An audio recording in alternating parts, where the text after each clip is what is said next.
আসসালামু আলাইকুম ওয়া রাহমাতুল্লাহি ওয়া বারাকাতুহু। সেনাপ্রধান ওয়াকারুজ্জামানের সাথে ডক্টর মোহাম্মদ ইউনূসের দূরত্ব কমে এসেছে। এখন ঘনিষ্ঠতার দিকে এগুচ্ছে সেনাপ্রধানের সাথে ডক্টর মোহাম্মদ ইউনূসের। এই নিয়ে আজকের এই পর্বে আমি কথা বলছি। এই পর্বে কেন কথা বলছি যে সেনাবাহিনী সুন্দর ম্যানেজমেন্টের মাধ্যমে বন্যায় দুর্গত মানুষদের যে ঘর বানিয়ে দিয়েছেন 4টি জেলাতে, সেই 4 জেলার উদ্বোধনী অনুষ্ঠানটা অনলাইনে করেছেন অফিস থেকে ডক্টর মোহাম্মদ ইউনূস স্যার। তার সেই উদ্বোধনী অনুষ্ঠানে সেনাবাহিনীর প্রশংসা করেছেন। সেনাবাহিনীর প্রশংসা মানে এই নয় যে সেনাপ্রধানের প্রশংসা করা, আর সেনাপ্রধানের সমালোচনা করার মানে এই নয় সেনাবাহিনীর সমালোচনা করা।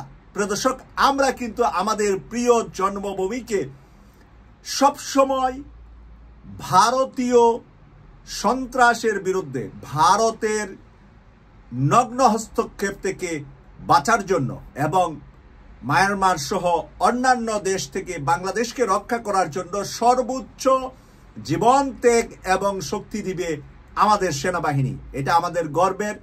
আমাদের ভাইরা, আমাদের সন্তানরা এখন সেনা অফিসার হয়ে গিয়েছে। তাদের গায়ে রক্ত টগবগে। তারা দেশকে, মাটিকে অনেক ভালোবাসে। আমাদের চাইতেও তারা বেশি ভালোবাসে, কারণ তারা জন্ম হয়ে তারা দেখেছে যে বাংলাদেশকে পাশের দেশগুলা কিভাবে চুষে খাওয়ার জন্য চেষ্টা করেছে অতীতের সরকারগুলাতে। তাই তারা সেই জায়গা থেকে এত বেশি ইমানদার, শক্তিশালী, দেশপ্রেমী হয়েছেন যে আমরা সাধারণ মানুষের চাইতে তাদের ভিতরে দেশপ্রেম এবং মাটি এবং মানুষের দায়িত্বটা বিষয়ে বেশি তারা ওয়াকেফাল, তারা বেশি চিন্তা করেন সেই জায়গা থেকে, এবং তারা এটাকে নিজের ইমানি দায়িত্ব এবং রাষ্ট্রের দায়িত্ব এবং রাষ্ট্রের যেহেতু তাদেরকে রেখেছে এই রাষ্ট্রটাকে নিরাপত্তার জন্য, সেই জায়গা থেকে তারা কিন্তু সঠিক দায়িত্ব পালনের জন্য সব সময় নিজেকে উৎসর্গ করে রেখেছেন। কিন্তু কিছু 1% ভারত, ইসরায়েল বা অন্যান্য দেশের বিষয়গুলাকে সামনে রেখে কাজ করার জন্য চেষ্টা করেছেন। সে কারণে বদনাম হয়েছে, খারাপ হয়েছে ওই 1%। বাংলাদেশের কোনো মানুষ, আমরা যারা সোশ্যাল অনলাইন মিডিয়ায় সেনাপ্রধানের সমালোচনা করেছি, জিয়াউল হাসানের সমালোচনা করেছি, মুজিবুর রহমানের সমালোচনা করেছি, আমরা অনেকের ব্যক্তির সমালোচনা করেছি, কখনো আমরা কেউ ডক্টর পিনাকি ভট্টাচার্য, সাংবাদিক ইলিয়াস হোসেন, ডক্টর কনক সারোয়ার, যারা অনলাইন সোশ্যাল মিডিয়ায় কথা বলেন, বিশেষ করে যারা কথা বলেন, তারা কেউ বাংলাদেশ সেনাবাহিনীকে ছোট করে কখনো কথা বলেছেন আমার নজরে আসে নাই। যদি আপনাদের নজরে এসে থাকে তাহলে কমেন্টস করে আপনারা ওই নামটা লিখবেন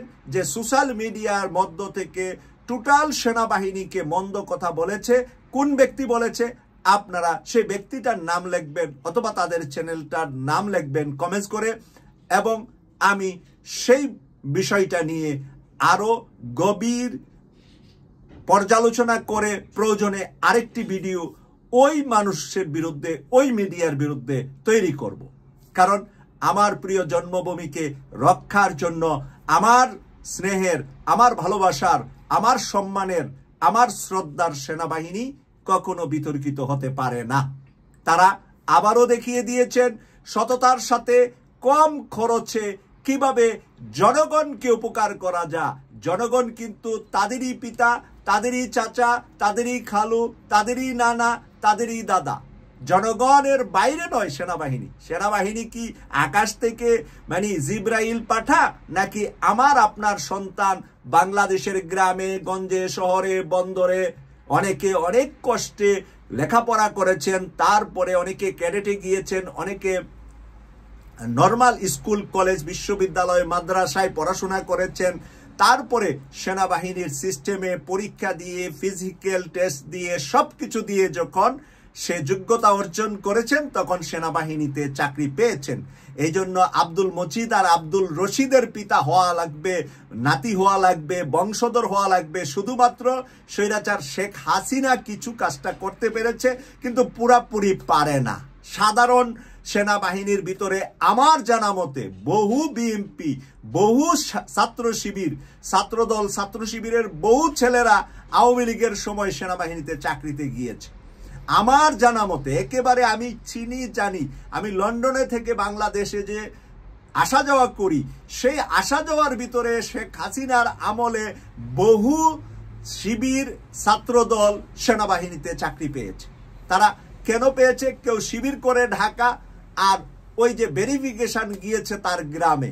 এখন গ্রামে যাওয়ার পরে ইমাম সাহেবের ছেলে, মেম্বার সাহেবের নাতি, এমুকের আত্মীয়, এইভাবে তারা ওখানে সার্টিফাই দিয়ে দিয়েছে, না সে ভালো ছেলে, সে ঢাকায় পড়াশোনা করে, সে চট্টগ্রামে পড়াশোনা করে, আরেকজনে খুলনায় পড়াশোনা করে। এখন তার গ্রামের বাড়ি তো জানে না সে যে শিবির নেতা খুলনার, তার গ্রামের বাড়িতে তো জানে না সে যে ছাত্রদলের নেতা ঢাকায়। এখন সেই কারণে গ্রাম থেকে সার্টিফিকেট গুলা, কারণ তাদের তো স্থায়ী ঠিকানা গ্রাম, তাই গ্রাম থেকে যখন স্থায়ী ঠিকানা ভেরিফিকেশন গিয়েছে, পুলিশ ভেরিফিকেশন করেছে, কিন্তু কোনো তাদের সম্পর্কে রাজনৈতিক কোনো পরিচয় গ্রাম থেকে আসে নাই, তাই রিপোর্ট দিয়েছে, তাদের চাকরি হয়ে গিয়েছে। শেখ হাসিনা যেতই চেষ্টা করেছে একেবারে 100% যে পুলিশে সব জায়গায়, পুলিশে একটু কম ঢুকেছে, কিন্তু সেনাবাহিনী, নৌবাহিনী, বিমান বাহিনীতে সকল দলের লোক, সম্পূর্ণ দলের নয়, মতের বা পছন্দ করেন এমন তারা বহু ঢুকেছেন। তো তারা সকলেই কিন্তু মানে ভারত বিরোধী, সবার প্রথম হইল ভারত বিরোধী, তারপরে মায়ানমার, তা মানে আমাদের চারদিকে বা সব দিকে মিলে এই দুইটা দেশই সরাসরি আমাদেরকে অ্যাটাক করতে পারবে। তাই এই দুই দেশ সম্পর্কে মানে খুব কঠিন শক্ত অবস্থানে আছে সেনাবাহিনী, এবং এর প্রশংসাই কিন্তু ডক্টর মোহাম্মদ ইউনূস স্যার করেছেন। আরেকটি শক্ত কথা ডক্টর মোহাম্মদ ইউনূস স্যার বলেছেন যে সেনাবাহিনীকে একেবারে সব সময় প্রস্তুত থাকতে হবে। শত্রুরা চতুর্দিকে যুদ্ধের দাবানল বাজাচ্ছে, চতুর্দিকে যদি যুদ্ধের দাবানল বাজে, বাংলাদেশের সেনাবাহিনী যেন মাথা নত না করে, সেনাবাহিনীকে ডক্টর মোহাম্মদ ইউনূস স্যার মাথা উঁচু করে এবং সর্বশক্তি দিয়ে প্রস্তুত থাকার ঘোষণা দিয়েছেন ডক্টর মোহাম্মদ ইউনূস স্যারের। এই ঘোষণায় কিন্তু সেনাবাহিনীর ভিতরে একটা জাগরণ, একটা মানে দেশপ্রেম এবং সর্বোচ্চ জায়গায় সর্বোচ্চ chair doctor Mohammad Yunus sir প্রথমবারের মতো সেনাবাহিনীকে বললেন যে তারা যেন যুদ্ধের জন্য প্রস্তুতি নিয়ে থাকে। তাই ডক্টর মোহাম্মদ ইউনূস স্যারের এই কথায় এখন সেনাবাহিনীর ভিতরে ইউনূস স্যারের প্রশংসা মানে প্রত্যেকের মুখে মুখে ভাসছে যে ডক্টর মোহাম্মদ ইউনূস স্যার এতদিন পরে আমরা একজন নিরপেক্ষ মানে প্রধান, রাষ্ট্রের প্রধান পেলাম, যে নাকি সেনাবাহিনী, নৌবাহিনী, বিমান বাহিনী, পুলিশ, র্যাব, বিডিআর যা আছে সবার কাছে জনপ্রিয়তা অর্জন করছেন। কারণ ওনার তো কোনো দল নাই, ওনার তো কোনো মত নাই, ওনার তো কোনো কিছু নাই।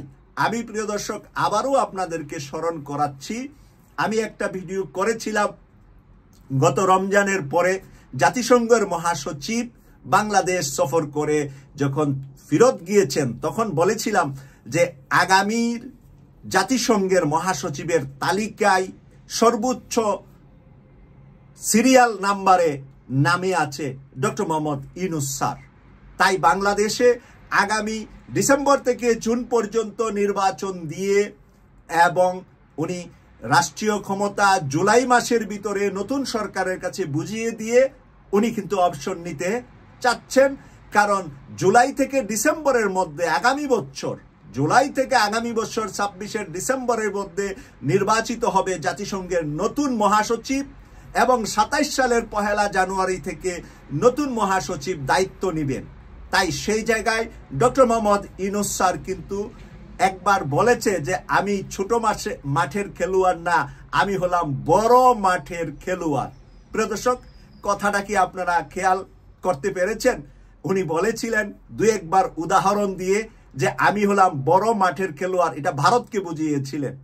আর উনি যদি জাতিসংঘের মহাসচিব হন, ভারত কি অবস্থায় পড়বে, মানে জাতিসংঘ থেকে সর্বোচ্চ সর্বোচ্চ সহযোগিতা বাংলাদেশে আসবে।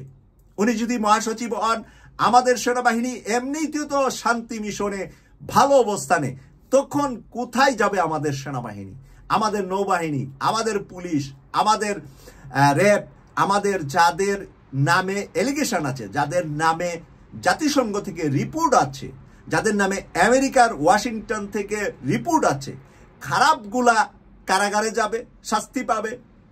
জাতিসংঘের মহাসচিব উনি হলে খারাপগুলা ডাইরেক্ট। এখন যদি জাতিসংঘের মহাসচিব বলে দেন বাংলাদেশে যে এই সেনাবাহিনীর লোকদেরকে আপনারা বাদ দেন, ডক্টর মোহাম্মদ ইউনূস স্যার বা আমাদের সেনাপ্রধান ওয়াকারুজ্জামান যত কিছুই করুক, জাতিসংঘ থেকে অর্ডার আসলে কিন্তু 24 ঘন্টা দেরি করবে না, তাদেরকে সেনাবাহিনী থেকে আউট করে দেবে। কিন্তু জাতিসংঘ চাচ্ছে বাংলাদেশে ডক্টর মোহাম্মদ ইউনূস যেই ফর্মুলা, ঠান্ডা ফর্মুলায় যেভাবে দেশটাকে কন্ট্রোল করছে, সেই ঠান্ডা ফর্মুলায় থাকুক, হঠাৎ করে গরম না হোক, মানে খারাপরা যাতে জেগে না উঠতে পারে, তাদেরকে ঘুমিয়ে রেখে কাজটা করছেন জাতিসংঘ আর ডক্টর মোহাম্মদ ইউনূস স্যার। এবং প্রিয় দর্শক, গত 24 ঘন্টায় বা গত 48 ঘন্টার হিসাবে প্রায় 3000 আওয়ামী লীগের নেতাকর্মী গ্রেফতার হয়েছে। গত 2 দিনে 3000 আওয়ামী লীগের নেতাকর্মী সারা বাংলাদেশ থেকে গ্রেফতার হয়েছে। এর মধ্যে বহু এমপি, উপজেলা চেয়ারম্যান, ভবিষ্যতের এমপি, ইউনিয়ন পরিষদের চেয়ারম্যান, মেম্বার, এইরকম নেতা, আওয়ামী লীগের নেতা বহু আছে। এর মধ্যে ঢালাওভাবে গ্রেফতার হচ্ছে, কিন্তু জানান দেওয়া হচ্ছে না, সরকার থেকে বলা হচ্ছে না। কাজ কিন্তু তলে তলে শক্ত অবস্থানে এখন সরকার, এখন সেনাবাহিনী শক্ত অবস্থানে, যৌথ বাহিনী শক্ত অবস্থানে। বাংলাদেশকে উত্তপ্ত করার কোনো সুযোগ নাই, যেহেতু এদিক থেকে পাকিস্তান ভারতের যুদ্ধের একটা মানে খুব উত্তপ্ত সময় যাচ্ছে। এই সময়ে বাংলাদেশে হামলা বা বাংলাদেশের দিকে তাকাবে ভারত, সেই সুযোগ পাবে না, কারণ আন্তর্জাতিক অঙ্গন পাকিস্তান এবং বাংলাদেশের পাশে।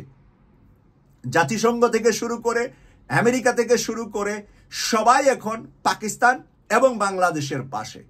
তাই নরেন্দ্র মোদীর ঘুম হারাম করে দিয়েছে, বিশ্বের কোনো নেতা নরেন্দ্র মোদীর পাশে নাই।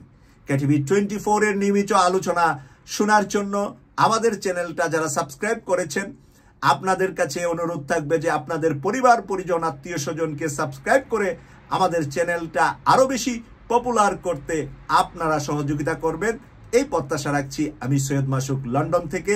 আল্লাহ হাফেজ।